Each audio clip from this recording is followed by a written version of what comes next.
आकाशवाणी से पेश है खबरनामा।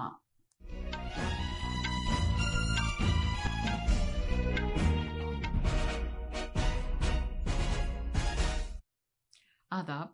खबरनामे के साथ मैं शबाना बेगम। पहले इस वक्त की खास खबरें। दिल्ली असेंबली इंतखाबात के लिए डाले गए वोटों की गिनती कौमी राजधानी में 19 मरकजों पर जारी है। भारत की काबिल तजदीद तवानाई की सलाहियत शमसी बिजली में 100 गीगावाट के तारीखी संग मील को पार कर गई है। काबीना ने सफाई कर्मचारियों के कौमी कमीशन की मुद्दत में 3 साल की तौसी की मंजूरी दे दी है। अमेरिका के फेडरल जज ने सियाटल में पैदाइश की बुनियाद पर शहरियत न देने से मुतालिक ट्रंप के एग्जीक्यूटिव ऑर्डर पर रोक लगा दी है, जिससे भारत के वीजा के हामिल अफराद को राहत मिली है। टेनिस में 15 साला माया राजेश्वरन WTA मुंबई ओपन के खवातीन के सिंगल्स के फाइनल में दाखिल हो गई हैं और इंडियन सुपर लीग फुटबॉल में शिलांग में मुंबई सिटी FC ने नॉर्थ ईस्ट यूनाइटेड FC को हराया। अब खबरें तफसील से।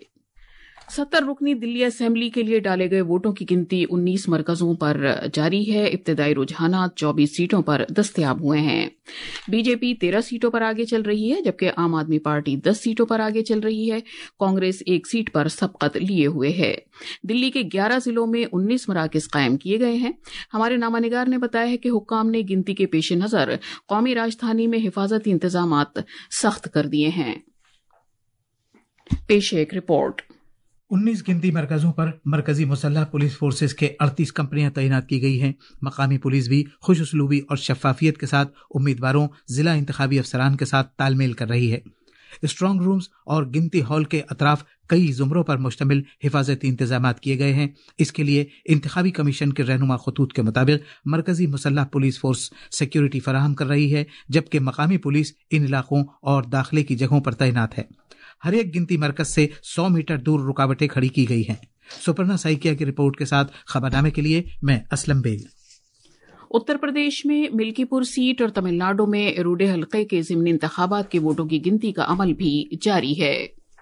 के लिए 36 सीटें हासिल करना जरूरी है। अब हम अपने नामानिगार सकलैन से बात करते हैं, जो बादली गिनती मरकज पर मौजूद हैं।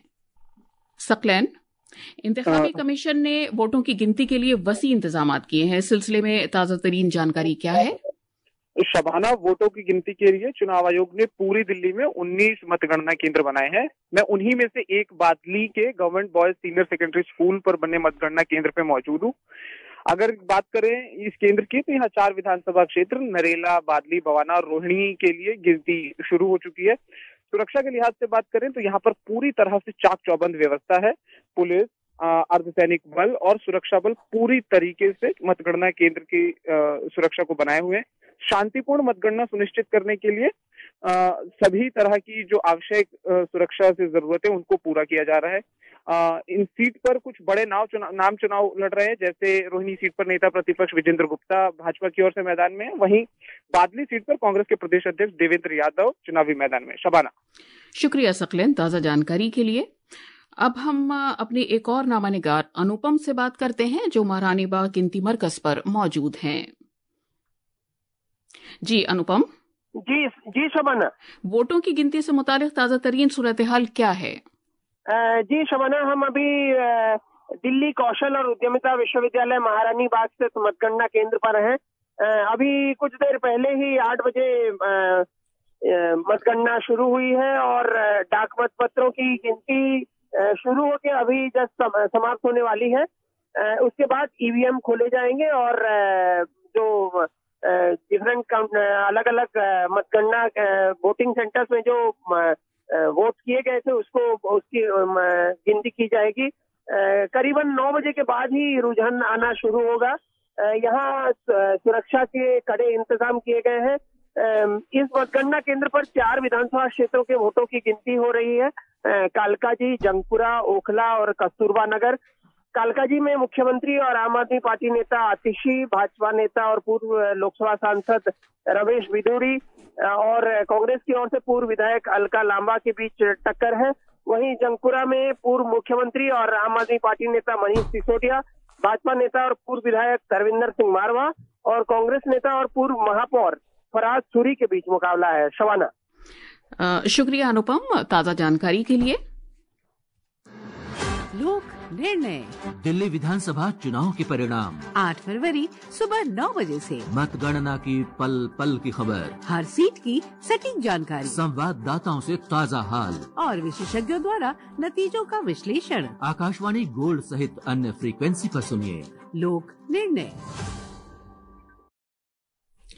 मरकज ने 2022-23 से 2025-26 तक की मुद्दत के लिए स्किल इंडिया प्रोग्राम के मकसद से 8,800 करोड़ रुपए की मंजूरी दी है। कल नई दिल्ली में नमानिगारों से बात करते हुए इत्तलात और नशरियात के वजीर अश्वनी वैष्णव ने कहा कि हुकूमत की तवज्जो मांग पर मबनी हुनरमंदी के फरोग पर मरकूज है और ज्यादा से ज्यादा सलाहियतें हासिल करने नीज इनके मयार को ऊंचा करने पर मजीद तवज्जो दी जाएगी। उन्होंने कहा कि इससे मांग पर मबनी टेक्नोलॉजी पर मुश्तमिल और सनत के मुताबिक तरबियत को यकजा करके पूरे मुल्क में एक हुनरमंद और मुस्तकबिल के लिए तैयार अफरादी कुव्वत की तश्कील के तई हुकूमत के अज़्म का इजहार होता है। प्रधानमंत्री कौशल विकास योजना चाहरम, प्रधानमंत्री नेशनल अप्रेंटिसशिप प्रमोशन स्कीम और जन शिक्षण संस्थान स्कीम, इन तीनों को स्किल इंडिया प्रोग्राम की मरकजी शोबे की मखलूत स्कीम के तहत यकजा कर दिया गया है।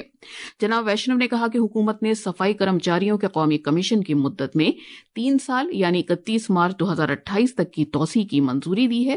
उन्होंने कहा कि इससे सफाई सुथराई कारकुनों के समाजी और माशी और कामकाज के हालात को बेहतर बनाने, नीज सेहत के लिए मुजिर सफाई सुथराई का काम अंजाम देते हुए किसी तरह का जानी नुकसान न हो, इस मकसद में मदद मिलेगी।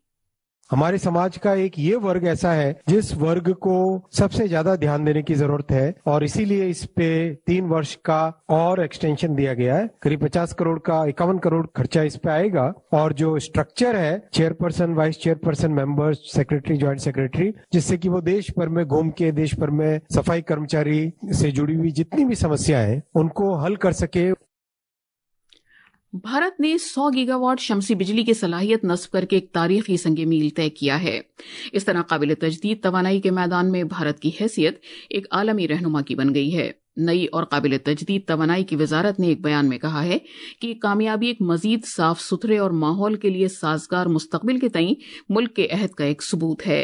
ये कामयाबी 2030 तक गैर रिवायती ईंधन पर मबनी तवानाई की 500 गीगावाट सलाहियत के मकसद को हासिल करने की जानिब एक अहम कदम है।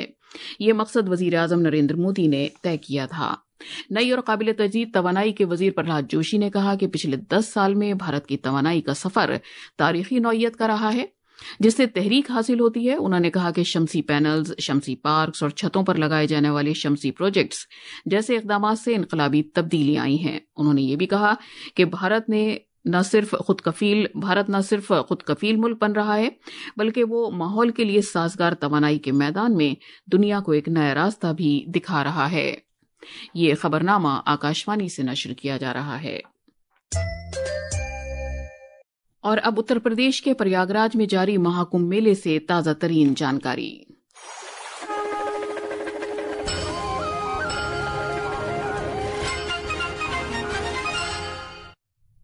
देही तरक्की और पंचायती राज की वजारत ने जारी महाकुंभ मेले में अपना एक पवेलियन कायम किया है। हमारे नमानिगार की इत्तलात के मुताबिक इस पवेलियन में सरकारी स्कीमों और लाजमी सहूलियात से आरास्ता एक मिसाली गांव के मॉडल को भी पेश किया गया है। पेश है इस सिलसिले में एक रिपोर्ट। वजारत के जरिए पेश किए गए मिसाली गांव के पवेलियन में स्कूल, पंचायत घर, आंगनवाड़ी, मुस्तकिल मकानात और महात्मा गांधी देही रोजगार गारंटी एक्ट के तहत रोजगार मौके समेत मुख्तलिफ सहूलियात को उजागर किया गया है। आकाशवाणी खबरों के शोबे से बात करते हुए पवेलियन की इंचार्ज रिया सिंह ने बताया कि इस नुमाइश में देही इलाकों में नाफिज की गई सभी सरकारी स्कीमों को पेश किया गया है। यहाँ पे आपको गवर्नमेंट के थ्रू जितनी योजनाएं पब्लिक के लिए गांव में की गई हैं वो सब देखने को मिलेंगी। उनके ऊपर जितने भी हम प्रोग्राम्स, योजना दिखा सकते थे, स्कीम्स दिखा सकते थे, वो हमने कोशिश की है कि हम यहाँ पे दिखा सके। पवेलियन आने वाले एक शख्स संदीप ने कहा कि इस नुमाइश में देहात की असल सकाफत को मौसर अंदाज से पेश किया गया है। एक गांव की जो जिस व्यवस्थित तरीके से सरकार के द्वारा अपने नए नए योजनाओं के थ्रू जो लागू करा के गांव का डेवलपमेंट किया जा रहा है, उन सारी चीजों को हमने छोटी सी जगह में बहुत अच्छे से देख पाया है।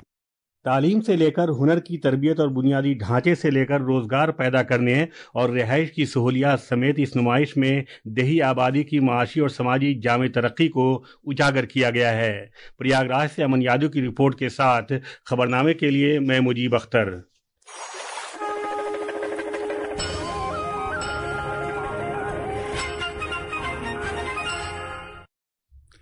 جموں کشمیر کے ڈوڈا ضلع انتظامیہ آج لال درمن سرمائی فیسٹیول 2025 کی میزبانی کے لیے پوری طرح تیار ہے۔ اس رنگا رنگ تقریب کا انعقاد ضلع انتظامیہ اور محکمہ سیاحت اور آرمی تیجس ایک پہل فاؤنڈیشن کے اشتراک سے کیا جا رہا ہے۔ فیسٹیول کا آغاز قومی ترانے سے کیا جائے گا، جس کے بعد ایک ثقافتی پروگرام پیش کیا جائے گا۔ فیسٹیول کو مزید پرجوش بنانے کے لیے ترنگے کی ایک پرچم ریلی کا بھی انعقاد کیا جائے گا۔ پیش ہے ایک رپورٹ۔ فیسٹیول میں مختلف سرگرمیاں انجام دی جائیں گی، جن میں گلوکاری مقابلے، ثقافتی پروگرام، محکمہ جاتی اسٹالز، کھیل کود پروگرام، روایتی ڈاکو رقص، مقامی آرٹ کی نمائش اور مقامی پکوانوں کے اسٹالز شامل ہیں۔ فیسٹیول میں شجرکاری پروگرام اور حفظان صحت کے کیمپ بھی منعقد کیے جائیں گے۔ اس دوران میلے میں آنے والے شائقین کی سہولیات کے لیے صفائی ستھرائی، پینے کے پانی، لال درمن سڑک کی بحالی، رضاکاروں کے نقل و حمل کے لیے بسوں کی تعیناتی کا معقول انتظام کیا گیا ہے۔ جموں سے گلشن رینا کی رپورٹ کے ساتھ خبرنامے کے لیے میں اسلم بیگ۔ مرکزی سرکار نے جموں کشمیر میں مشن شکتی آنگن واڑی اور پوشن 2.0 کی بہتری کے لیے 338 آنگن واڑی مراکز کو منظوری دی ہے۔ ان بہتر شدہ آنگن واڑی میں LED اسکرینز، پانی کو صاف ستھرا بنانے کے پلانٹ، پوشن واٹکا اور سیکھنے کا ساز و سامان مہیا کرایا جائے گا تاکہ بچے اور ماؤں سے متعلق خدمات کو وسعت دی جا سکے۔ وزیر اعظم نریندر مودی پیر سے فرانس اور امریکہ کے دورے پر روانہ ہوں گے۔ اس دورے میں وہ مصنوعی ذہانت، AI، دفاع، تجارت اور اہم شراکت داری پر توجہ مرکوز کریں گے۔ پیرس میں وہ فرانس کے صدر ایمانوئل میخواں کے ساتھ AI ایکشن سمٹ کی مشترکہ صدارت کریں گے، جس میں مصنوعی ذہانت کے اخلاقی نظام اور عالمی ضابطی جاتی فریم ورکس پر تبادلہ خیال کیا جائے گا۔ امریکہ میں ویزا کے حامل اور گرین کارڈ کے منتظر بھارتی طلبہ اور پیشہ ور افراد کو ایک بڑی راحت ملی ہے۔ سیاٹل میں ایک وفاقی جج نے امریکی صدر ڈونلڈ ٹرمپ کے اس ایگزیکٹو آرڈر پر غیر معینہ مدت کے لیے روک لگا دی ہے جس میں پیدائش کی بنیاد پر شہریت دینے کے حق کو ختم کرنے کی بات کہی گئی تھی۔ عدالت نے اس آرڈر کو رد کرتے ہوئے کہا ہے کہ جناب ٹرمپ آئین کے ساتھ سیاسی کھلواڑ کرتے ہوئے قانون کی بالادستی کو نظر انداز کرنے کی کوشش کر رہے ہیں۔ امریکہ کے ڈسٹرکٹ جج جان کوفنر کا یہ فیصلہ امریکی قانون میں تبدیلی کرنے کی صدر ٹرمپ کی کوششوں کے لیے دوسرا بڑا قانونی جھٹکا ہے۔ اس سے پہلے میری لینڈ میں ایک وفاقی جج نے اسی طرح کا ایک فیصلہ دیا تھا جب امیگریشن کے خلاف بڑے پیمانے پر کارروائی کی جا رہی تھی۔ جج نے زور دے کر کہا کہ اگر حکومت پیدائش پر مبنی شہریت کے حق کو ختم کرنا چاہتی ہے تو اسے آئین میں ترمیم کرنا ہوگی۔ ٹینس میں مایا راجیشورن ممبئی میں LNT ممبئی اوپن کے خواتین کے سنگلز کے سیمی فائنل میں پہنچ گئی ہیں۔ 15 سالہ مایا نے کوارٹر فائنل میں جاپان کی کھلاڑی کو 6-4، 3-6، 6-2 سے ہرایا۔ اب وہ سنگلز میں بھارت کی محض واحد کھلاڑی رہ گئی ہیں اور آج سیمی فائنل میں ان کا مقابلہ سوئٹزرلینڈ کی کھلاڑی سے ہوگا۔ دلی اسمبلی کے ووٹوں کی گنتی جاری ہے۔ بی جے پی ابھی تک 27 سیٹوں پر آگے ہے، عام آدمی پارٹی 19 سیٹوں پر اور کانگریس 1 سیٹ پر آگے ہے۔ انڈین سپر لیگ فٹ بال میں شیلانگ میں کھیلے گئے ایک میچ میں ممبئی سٹی FC نے نارتھ ایسٹ یونائیٹڈ FC کو 2-0 سے ہرایا۔ اور اب آخر میں خاص خبروں کی سرخیاں ایک بار پھر۔ دلی اسمبلی انتخابات کے لیے ڈالے گئے ووٹوں کی گنتی قومی راجدھانی میں 19 مرکزوں پر جاری ہے۔ بھارت کی قابل تجدید توانائی کی صلاحیت شمسی بجلی میں 100 گیگا واٹ کے تاریخی سنگ میل کو پار کر گئی ہے۔ کابینہ نے صفائی کرمچاریوں کے لیے قومی کمیشن کی مدت میں 3 سال کی توسیع کی منظوری دے دی ہے۔ امریکہ کے فیڈرل جج نے سیاٹل میں پیدائش کی بنیاد پر شہریت نہ دینے سے متعلق ٹرمپ کے ایگزیکٹو آرڈر پر روک لگا دی ہے، جس سے بھارت کے ویزا کے حامل افراد کو راحت ملی ہے۔ ٹینس میں 15 سالہ مایا راجیشورن WTA ممبئی اوپن کے خواتین کے سنگلز کے فائنل میں داخل ہو گئی ہیں اور انڈین سپر لیگ فٹ بال میں شیلانگ میں ممبئی سٹی FC نے نارتھ ایسٹ یونائیٹڈ FC کو ہرایا۔ اس کے ساتھ ہی خبرنامہ ختم ہوا۔